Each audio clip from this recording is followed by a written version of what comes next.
পাঙ্গাস মাছ। অনেকেই এই মাছটা খেতে চান না, কিছুটা গন্ধ করে তাই।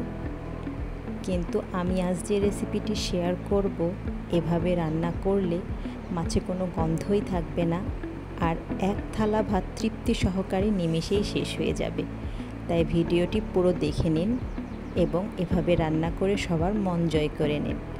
আমি এখানে কয়েক পিস পাঙ্গাস মাছ খুব ভালো করে পরিষ্কার করে তাতে লবণ, হলুদ আর এক টুকরা লেবুর রস দিয়ে মাছটা ভালো করে মেরিনেট করে রাখবো 10 মিনিটের জন্য। এভাবে রাখলে লেবুটা দিলে মাছের মধ্যে যে আষ্টে গন্ধ থাকে সেটা থাকবে না। লেবুটাই হচ্ছে এখানকার সিক্রেট ইনগ্রিডিয়েন্টস। এবার আমি একটা ফ্রাই প্যানে তেল গরম করে এক এক করে সব মাছ দিয়ে দেব। খুব বেশি ভাজবো না, হালকা ভাজা ভাজা করব, যাতে মাছের ভেতরের আষ্টে গন্ধটা চলে যায়।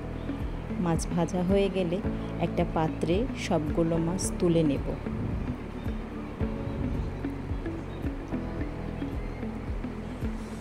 যে তেলে ভাজছিলাম মাছটা, সেই অবশিষ্ট তেলের মাঝেই আমি কিছু পেঁয়াজ এবং কিছু গরম মশলা, 2টো লং, একটা দারচিনি, একটা এলাচ দিয়ে পেঁয়াজটাকে খুব ভালোভাবে নাড়াচাড়া করব কিছুটা ব্রাউন হওয়া পর্যন্ত।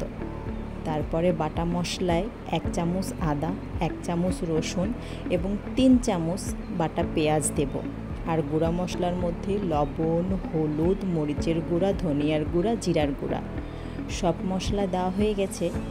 এবার মশলাটাকে ভালো করে নাড়াচাড়া করব এবং তাতে অল্প পরিমাণ কিছুটা পানি যোগ করব, যাতে মশলাটা ভালোভাবে কষা কষা হয়, ভুনা ভুনা হয়।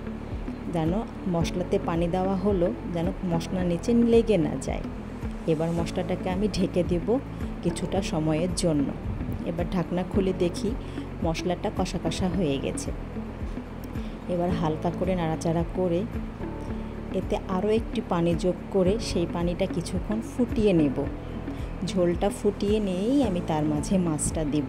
এই কারণে এই মশলার ভেতরে মাছ দিয়ে দিলে মাছটা লেগে যাবে। পাঙ্গাস মাছ অনেক নরম হয়, তাই তাকে এই ঝোলের মাঝখানেই দেব, যেন নাড়াচাড়া বেশি করতে না হয়।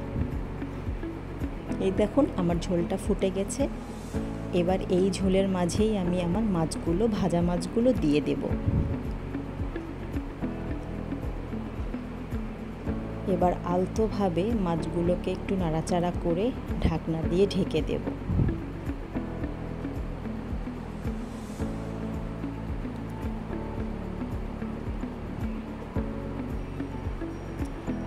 ঝোলটা হালকা শুকিয়ে আসলে 5 মিনিট পর ঢাকনা খুলে দেখি এই যে এরকম মাখো মাখো হয়েছে। এবার আগে থেকে ভেজে রাখা জিরের গুঁড়ো মাছের ওপর থেকে দিয়ে দেব। এই জিরের গুঁড়োটাই স্বাদে অনেকটা পরিবর্তন আনবে। এভাবে মাছের ওপর জিরের গুঁড়ো দিলে লোভনীয় হয় স্বাদে।